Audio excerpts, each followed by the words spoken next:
our last video, we were telling you about our transatlantic cruise on Holland America Line. And today we're going to start with our ports of call. Our first port of call being Bermuda.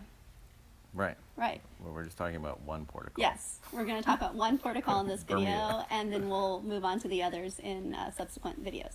So we braved the Bermuda Triangle. I don't know if we did. I think we did. I hope we did. Anyhow, we ended up in Bermuda. We didn't find Bermuda. Amelia Earhart, that's for sure. And it was the first time we'd been there. No? Yes.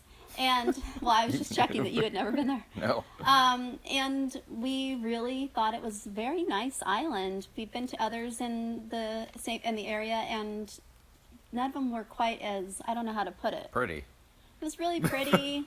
The architecture was really nice. Everything was really clean. It was different than the typical Bahamas and Caribbean ports. Feel a little more industrial right when you get off the ship. And then I don't know, it's kind of, there's pockets of greenery and natural stuff, but there's also a lot of areas that are generally not so nice. Yeah. And this, we never found that. This was really pretty from start to finish. Yeah. Yeah. So what we decided to do while we were there was, when you get into the port, you have an option to take a ferry over to the main town, and then we did that, and then we walked up to the bus station, which was a very easy walk.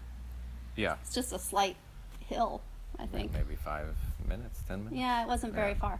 But it's through the old town, so I mean, there's stuff to look at while you're walking. Yeah. And we noticed that a lot of other people were doing the same thing, it seemed like, to get out to our destination, which was the Crystal and Fantasy Caves. There are 2 caves that were discovered in 1907, so not in the grand scheme of things all that long ago.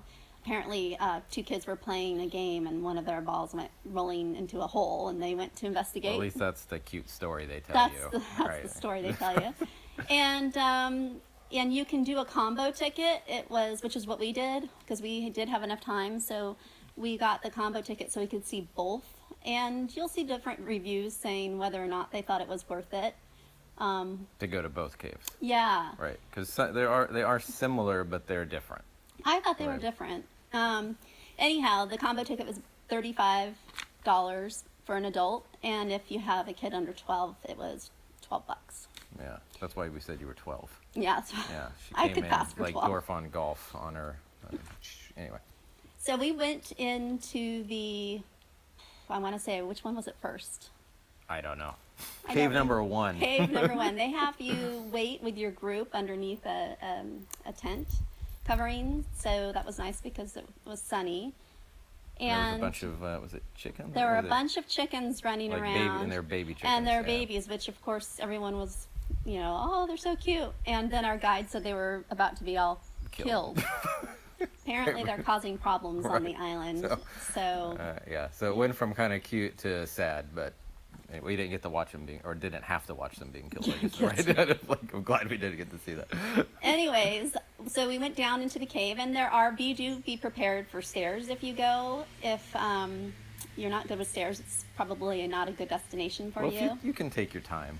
You can, and there are handrails. Right. So, I mean, just going down is obviously easier than coming up. And, I mean, you're going to get your Stairmaster steps in for the day. I mean, was it 100? It was a lot. There are a lot of stairs. But it is doable, and you're not rushed out. So, I mean, if it takes you 10 minutes to come up, it takes you 10 minutes to come up. But if stairs sound bad, you may want to just plan on doing one cave. Yeah. So the first cave we went into was incredible. Crystal formations, coming from the ceiling, and it was just very sparkly. Very cavey. Very cavey, like a quintessential cave when you think cave. And the second one that we went into had a clear pool in it, which was amazing. And they said it was 55 feet deep, and you could see an iPhone. But they both had water in them, right? Well, the second one was where you could walk over. There was bridges over the water in the second one. So it was like you got really down on it. But the first one had like a little boat down in there. Parked in the little, it's kind of like, looked like a prop. It was very picturesque. Yeah.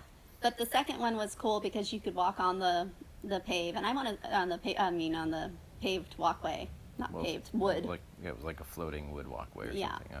And as I said, we saw an iPhone at the bottom of the water. So be careful. Don't hang your phones over or your cameras over while you're taking pictures. It's so clear that you can see the bottom and the formations in the bottom that I think you tend to get real close to the water to try to get that perfect shot. And then obviously somebody got a little overzealous. Yeah. And now probably pretty bummed. And I think he was saying that it was on I think it was waterproof case or something. So it was on for a while down there. Oh, it was the phone left on. screen. Yeah. Anyway, don't drop your phone. But it made for a nice day outing, and when you come out of the caves, we went back to the bus stop, and right by the bus stop there was an ice cream place. We didn't go in ourselves, but we saw quite a few people partaking. I think we were feeling a little bit of a time pressure. We just wanted to make sure. Right, because we didn't get off the boat like right at the beginning of the day, to be clear. We kind of had a leisurely departure, made our way to the bus stop. I think we waited about 20 minutes for the bus once we got there from the ferry. I think the ferry ran really frequently because I feel like we walked right onto that both times, both coming and going. And then, when it was all said and done, basically our day was gone. I think we probably got off the boat around 10-ish, knowing us. And to be clear, when you do take the bus over, it's not like, and just go to the caves, it's not like all you're going to see are the caves. I mean, you can see quite a bit from the bus. We went by some really beautiful little beaches, and you see a lot of a big section of the island from the bus. And even though it was a city-run bus, it was comfortable. Yeah, it was quite nice. And one thing we noticed while we were there, and if you've been there already, you probably noticed this as well, all of the roofs are the same. Remember, there were these white...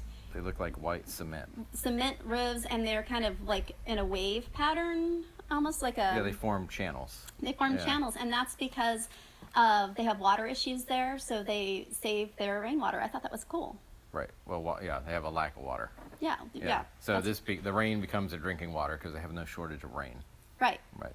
So every house, I think, wasn't it like a law or something? I think so. I mean, it wasn't like some new houses. It was every house that you saw. So I think anything being re-roofed or roofed since whatever date, some time ago, looks exactly the same. Yeah. But it's not unattractive or anything. It was, but it's just something you notice when every house has the same style roof. It was cool to see people solve the problem or work on solving the problem with natural resources.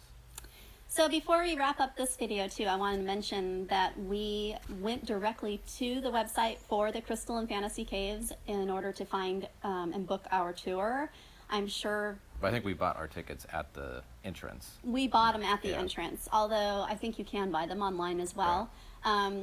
And so we just went with one of the tour guides that they had there, and he was great.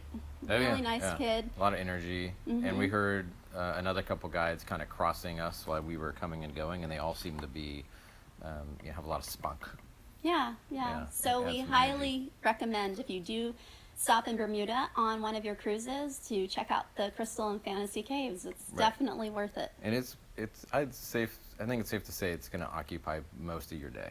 Yeah. Right. So if you're trying to get two things in your day, you probably want to get off the boat earlier than we did, when you can, and then maybe plan to do one cave, and then if you want to spend time in town, we walked through the town both ways, but we didn't really stop. So if you wanted a couple hours to tour the old, kind of town area and all the shops, then I'd say get off earlier and only hit one cave.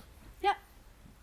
All right. Well, thanks for listening. If you want to hear about our upcoming videos, we're going to be going through Normandy, France, before that, the Azores. We stopped at an island on in the Azores, and we went to Bruges, which is outside of Brussels, and Amsterdam, and then finally the cruise ended in Copenhagen. So we'll be going through each one of those separately. Right. So if you want to watch them, what do? You subscribe. Hit the little bell thingy. If you hit the little bell, you will be alerted when that's up and ready for you to hear. So, all right. Thanks a lot. All right, bye. Bye.